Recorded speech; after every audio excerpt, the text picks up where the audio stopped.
Hello दोस्तों, नमस्ते। मैं प्रबल सिंह राणावत एक बार फिर ऑनलाइन क्लासेस में आप सबका स्वागत करता हूं। दोस्तों मेरे इससे पहले जो वन वाली क्लास में हुई थी वो 2019 की रिपोर्ट को लेके हुई थी। अब मैं वन और राजकीय और रियासतों के समय और आज वर्तमान में इसकी क्या स्थिति है इसके बारे में हम बात करेंगे दोस्तों। तो दोस्तों देखना, आप वन की जहाँ तक बात है मैं आपको बताता हूँ। वन हमारे जो वन अनुसंधान का जो सर्वेक्षण का कार्य था, भारतीय वन सर्वेक्षण का जो कार्य करता है वो करता है देहरादून। कौन करता है दोस्तों? देहरादून। और इसकी स्थापना हुई थी 1981। ओके, इसके अंदर 4 विभाग काम करते हैं, 4 इसके क्षेत्रीय कार्यालय है वो काम करते हैं। एक तो देहरादून, एक शिमला, एक नागपुर और एक बेंगलोर। ये इसके क्षेत्रीय कार्यालय। ओके, और ये प्रति 2 वर्ष बाद में, प्रति 2 वर्ष बाद ये वनों की गणना करता है। अभी वर्तमान में 2019 के अंदर 16वीं गणना हुई है। कितनी गणना हुई है दोस्तों? 16वीं गणना हुई है।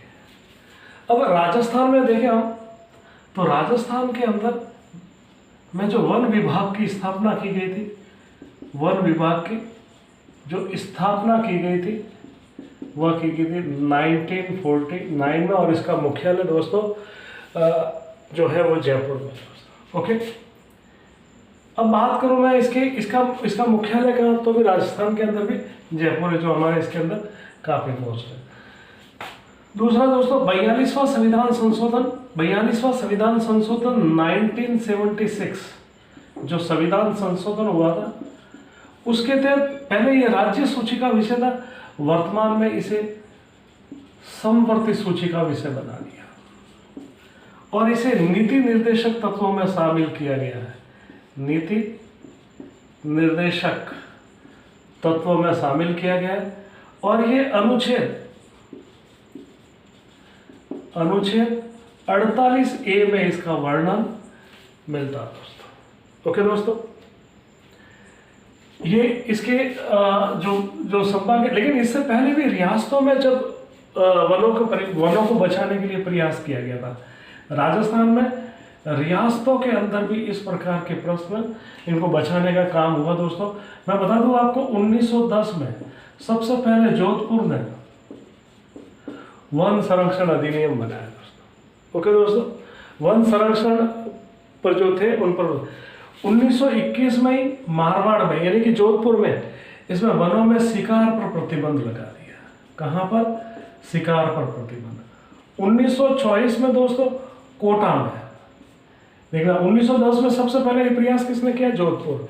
1921 में वन मारवाड़ के अंदर ही वन में जो शिकार पर उस पर प्रतिबंध लगा दिया। 1924 में शिकार पर प्रतिबंध दोस्तों कोटा ने लगाया और 1931 में जयपुर ने वन विभाग में शिकार पर प्रतिबंध लगाया और 1935 में सबसे पहले अलवर ने इस पर वन अधिनियम जारी किया दोस्तों। तो रियासतों ने भी अपने काल में प्रयास किए थे वनों को बचाने के लिए, और अगर इसकी सबसे पहले मौर्य काल में भी अशोक के समय इसकी शुरुआत दोस्तों हुई। अब दोस्तों बात करें कि स्वतंत्रता के समय जो राजस्थान में वन थे वह 13% थे। कितने थे दोस्तों? 13%। और यदि वर्तमान में 16वीं रिपोर्ट के अनुसार देखें दोस्तों, तो इसके जो आंकड़े हैं वो मैं बताता हूं आपको कि 16वीं रिपोर्ट के अनुसार, मैंने वैसे वन रिपोर्ट में पढ़ा दिया है लेकिन यहाँ हल्का सा वापस रिवाइज करूंगा मैं, उसके बाद हम जलवायु पर आधारित वनों को पढ़ेंगे दोस्तों।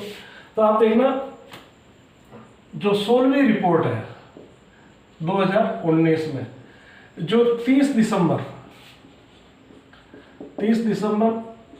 2019 को हमारे जो वन एवं पर्यावरण मंत्री केंद्रीय प्रकाश जावड़ेकर द्वारा इसे प्रकाशित किया गया। अब इसके अनुसार यदि हम भारत का देखें, देखना कि भारत में 2019 में वनों की क्या स्थिति है, तो मैं आपको बता देता हूँ 80, 72, 76 वर्ग किलोमीटर में है। और भारत के कुल क्षेत्रफल का ये दोस्तों वर्तमान में भारत के कुल क्षेत्रफल का 24.56 या इसका दोस्तों है 24 पॉइंट में बता देता हूँ आपको 56%। ठीक है दोस्तों, ये देखना भारत में। और इस समय बढ़ोतरी हुई है दोस्तों, कितनी बढ़ोतरी हुई है, वनों में बढ़ोतरी हुई है या वृद्धि हुई है, बढ़ोतरी या जो वृद्धि हुई है वह वृद्धि हुई है दोस्तों 0.65%। यदि हम इसकी दृष्टि से देखिए कुल कितना वन बढ़ा, तो 5186 वर्ग किलोमीटर बढ़ा दोस्तों। ओके, भारत में सर्वाधिक वन का देखना, भारत में सर्वाधिक वन कहाँ पर है, सर्वाधिक वन, तो इसमें दोस्तों आपके, और अगर मैं कम लिखूँ यहाँ पर, ठीक है ना, सर्वाधिक में आ जाएगा मध्य प्रदेश और कम में आ जाएगा दोस्तों, यहाँ बात करूँ मैं आपके हरियाणा।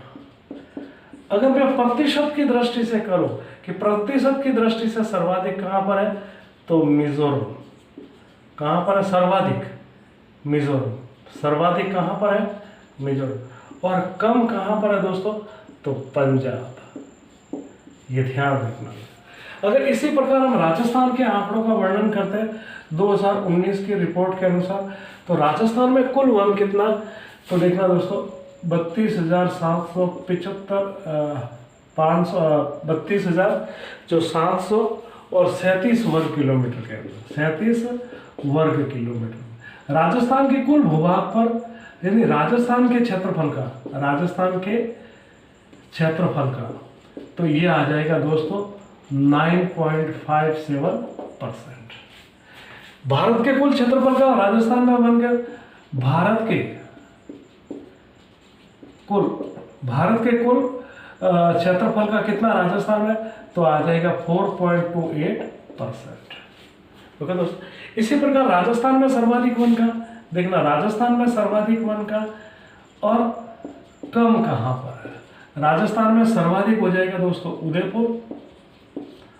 ठीक है दोस्तों, 2457 है, शुरू में है, सबसे कम 82 वर्ग किलोमीटर, तो ये ध्यान रखना।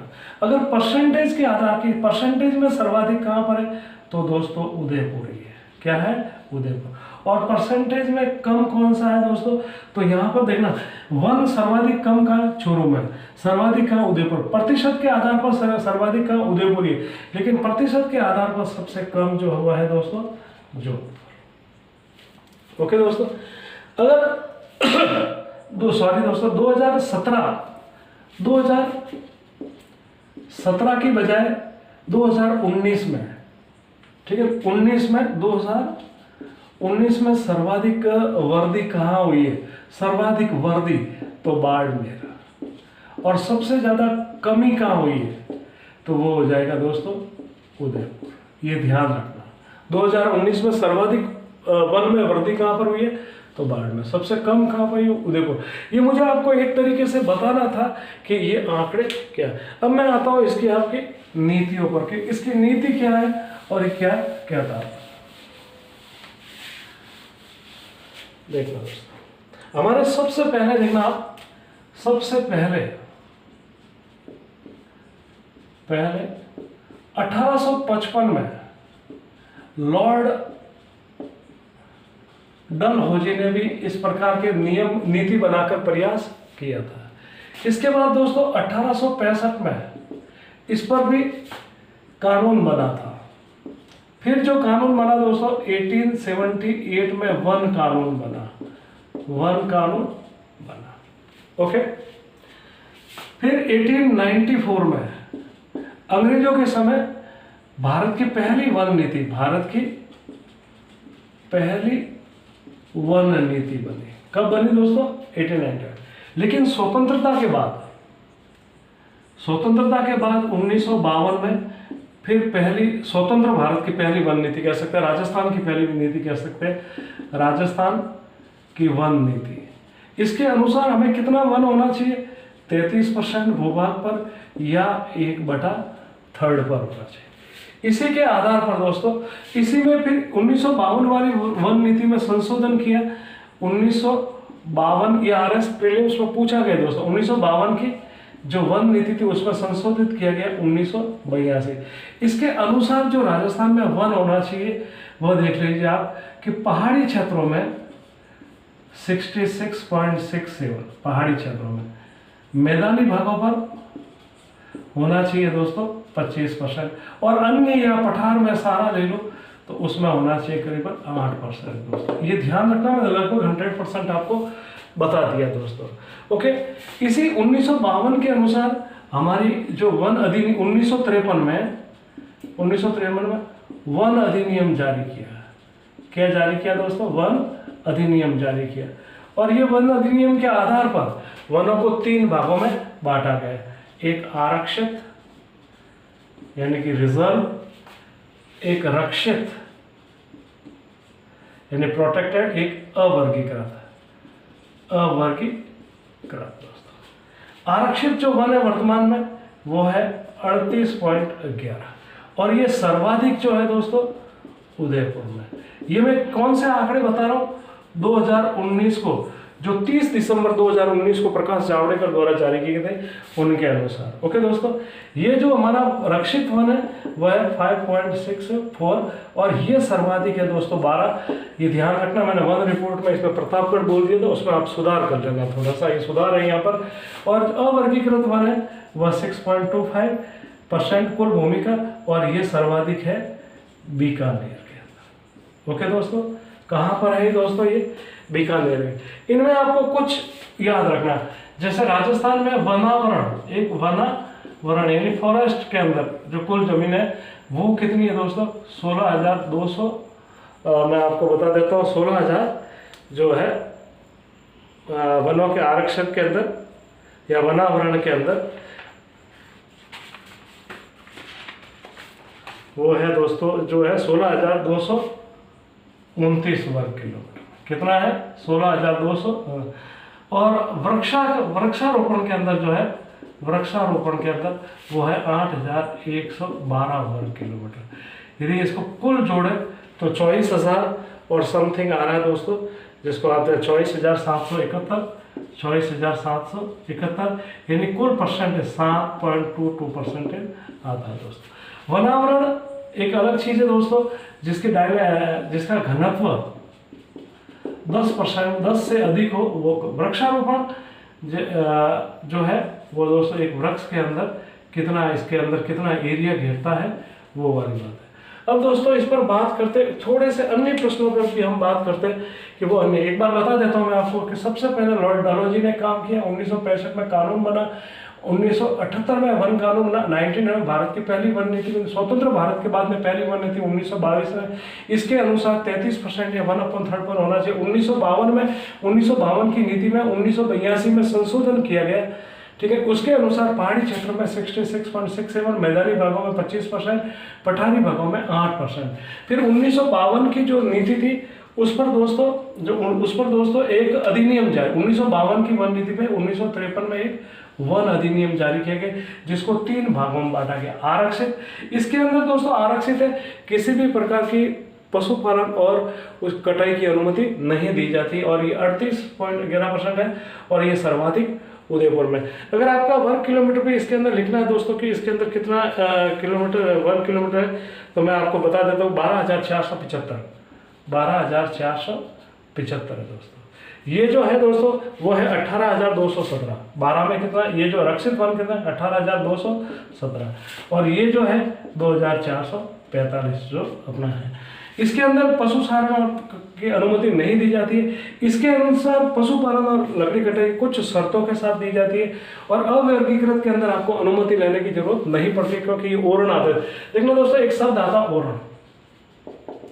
ओरण, यानी ये अपने प्रत्येक गांव में जो गोचर भूमि होती है उसको ओरण कहा गया, और ये सर्वाधिक बीकानेर है। कहाँ पर है? बीकानेर। एक आता है दोस्तों वन जो अपने है, जो दाट जो वन जो है देव वन, और ये सर्वाधिक है कोटा के अंदर दाढ़ देवी का वन। कौन सा है? दाढ़ देवी का वन दोस्तों। ओरण सर्वाधिक कहाँ पर है? बीकानेर। देववन सर्वाधिक कहाँ पर? कोटा के अंदर। अगर मैं दूसरी बात करूं दोस्तों, मैं इसको थोड़ा सा मिटा देता हूं। मिटाने के बाद हम कुछ इस पर फैक्चुअल बात कर रहे हैं आज, कुछ तथ्यात्मक प्रश्न जो अक्सर कभी न कभी पूछ लिए जाते हैं उन पर बात कर रहा हूँ। और इसका अगला जो टॉपिक रहेगा वो जलवायु के आधार पर हमने वनों को राजस्थान में 5 और फिर मैं उसकी शुरुआत करूँगा दोस्तों। अगर इसकी बात करें हम कि इस पर और कौन कौन सी बात हुई है तो मैं आपको बता देता हूँ कि देखना जहाँ तक वन सप्ताह है, वन सप्ताह हम जो मनाते हैं वो मनाते हैं 1 जुलाई से 7 जुलाई तक। 1 जुलाई से 7 जुलाई तक हम वन सप्ताह मनाते हैं। दूसरी चीज मैं आपको बता देता हूँ, वन महोत्सव या वन महोत्सव कह सकते आप, सॉरी वन महोत्सव। और वन जो सप्ताह है, वन जो सप्ताह है वो है 1 अक्टूबर से 7 अक्टूबर तक। विश्व वानिकी दिवस, विश्व वानिकी दिवस ये होता है दोस्तों, जिसे बंद 21 मार्च। कैसा कैसा अपने पर्यावरण दिवस, पर्यावरण दिवस तो वह हो जाएगा 5 जून दोस्तों। ओके, अगर इसका पृथ्वी दिवस बताएं दोस्तों कि पृथ्वी दिवस कब है, पृथ्वी दिवस कब है तो 22 अप्रैल दोस्तों। कब मनाते हैं? 22 अप्रैल दोस्तों। ओके, इसी प्रकार खिजड़ली दिवस, हमारे खिजड़ली दिवस जो 1730 में महाराजा अभय सिंह के समय जो ये घटना घटी थी तब से ये मनाया जा रहा है। अमृता देवी विष्णु 12 सितंबर को दोस्तों। ओके, तो ये कुछ बातें हैं जो आपको ध्यान रखना, इसका पूरा का पूरा बेसिक है दोस्तों। ओके, मैं अगर अगली क्लास की इसकी बात करूं कि देखना आप इसमें हमारा सर्वाधिक वन कौन सा, देखना राजस्थान में जलवायु के आधार पर सर्वाधिक तो अर्ध शुष्क वन, अर्ध शुष्क वन सर्वाधिक वन। अगर पूछा जाए जलवायु के आधार पर राजस्थान में सर्वाधिक वन कौन सा है, अर्ध शुष्क। अगर पौधे के अनुसार पूछे तो सर्वाधिक जो वन है वो हो जाएगा धोकड़ा। क्या हो जाएगा दोस्तों? धोकड़ा। ठीक है ना। अगर जलवायु के आधार पर सर्वाधिक वन कौन सा तो अर्ध शुष्क, और सर्वाधिक पौधा कौन सा है दोस्तों? धोकड़ा। एक आप और याद रखना, चंदन वन ये खमनोर की पहाड़ियों में है। कहाँ पर है? खमनोर की पहाड़ियों में, याद रखना खमनोर की पहाड़ियों में। तो ये थी इसकी मेरी आज बड़ी बड़ी मुख्य क्लास, जिसमें आपको एक वनों को आगे बढ़ाने के लिए 2 संस्था और काम कर रही है। एक काजरी, कौन काम करे? काजरी। ठीक है दोस्तों, काजरी। इसकी स्थापना 1959 में हुई थी और इसका जोधपुर में इसका मुख्यालय, यह केंद्रीय शुष्क अनुसंधान केंद्र भी कहता है। ठीक है ना, central arid zone research institute. एक आखरी भी है दोस्तों, आखरी, और ये इसकी स्थापना 1985 में, और इसका भी मुख्यालय जोधपुर ही है दोस्तों। ओके, जोधपुर आखरी दोस्तों। तो इसमें आखरी में क्या है? Arid forest research institute 1985 Jodhpur के अंदर। तो ये इसकी मुख्य आज की बात है। मैंने एक प्रकार से रियासतों में किए के प्रकार राजस्थान के जो अपना इसका संविधान में इसका कहाँ पर उल्लेख है, वन नीति कौन सी, 1952 नीति कब के अनुसार वन कितना होना चाहिए था 33%, आज कितना है, आज की 2019 की रिपोर्ट के अनुसार 959 है दोस्तों। सर्वाधिक कहाँ? उदयपुर। सबसे कम कहाँ? प्रतिशत के आधार पर सर्वाधिक कहाँ पर है? उदयपुर। प्रतिशत के आधार पर सबसे कम कहाँ पर है दोस्तों? तो वो हो जाएगा जोधपुर। सर्वाधिक वृद्धि दर कहाँ है दोस्तों? तो वह है दोस्तों बाड़मेर में। वृद्धि दर में सबसे कमी कहाँ आई है? तो वो है उदयपुर। तो और कहाँ पर कैसे कैसे प्रयास किए गए थे, ये थी मेरी आज की क्लास दोस्तों। अब अगली जो क्लास होगी वो जलवायु के आधार पर वन पढ़ेंगे, जो 5 प्रकार का है। उसकी क्लास लेके मैं आपके सामने बहुत ही जल्द आऊँगा। ठीक है दोस्तों, अगर मेरी क्लास बहुत अच्छी लगे तो लाइक शेयर एंड सब्सक्राइब दोस्तों जरूर करें, और अपने दोस्तों में भी वीडियो फैलाएं, और अधिक से अधिक इस वीडियो को प्रचार करें दोस्तों। नमस्ते।